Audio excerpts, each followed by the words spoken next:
In the bustling town of Capernaum, word spread swiftly, Jesus was back. The humble home where he stayed was soon overflowing with eager souls, all yearning for his teachings and the miracles he performed.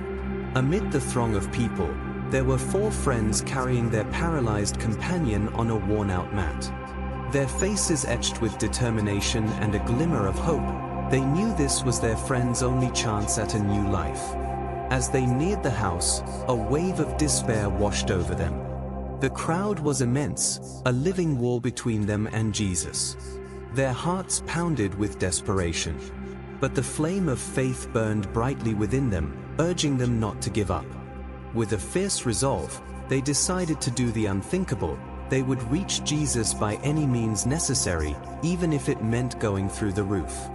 The ascent to the rooftop was arduous, every step laden with the weight of their friend and the heaviness of hope.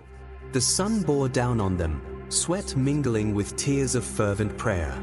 They began tearing away at the roof, hands blistering and hearts pounding. Inside, the sound of falling debris interrupted the crowd, drawing all eyes upward. With a gaping hole now above him, Jesus looked up, his eyes meeting those of the friends peering down with bated breath. Their faith was palpable, their love and desperation a silent plea for mercy. As the paralyzed man was gently lowered on his mat, the room fell silent. All eyes were on Jesus and the man lying helplessly before him. Jesus' gaze softened, his heart moved by the sheer depth of their belief. He knelt beside the man, his hand resting gently on the frail, trembling shoulder. "Son, your sins are forgiven," Jesus whispered, his voice a balm of compassion and grace. The words hung in the air, a divine promise of redemption. The murmurs of disbelief from the onlookers barely reached his ears. Among the crowd, the religious leaders murmured among themselves, their skepticism bubbling to the surface. "Who is this who speaks blasphemy? Only God can forgive sins." Their words were sharp, but Jesus remained unshaken.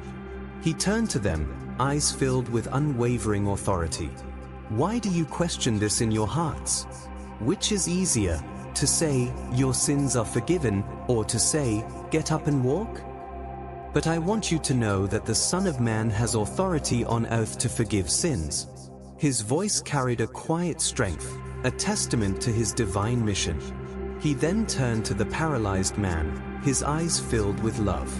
"I tell you, get up, take your mat, and go home." In that electrifying moment, a surge of life flowed through the man's body. His limbs, once lifeless, now buzzed with vitality.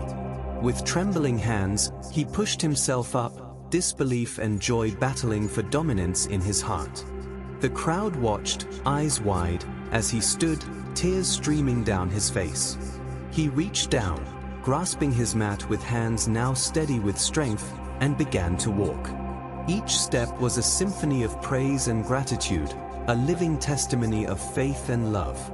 The house erupted with shouts of joy and wonder. Tears of elation mingled with the sweat and dust on the faces of his friends, who watched their beloved companion walk again. The crowd glorified God, their voices lifted in a chorus of amazement and praise. Faith had triumphed, and the boundless compassion of Jesus had transformed a life forever. This story is a poignant reminder of the power of faith, the strength of love, and the miracles that unfold when we trust in Jesus. It's a testament to the enduring hope and the transformative power of divine compassion.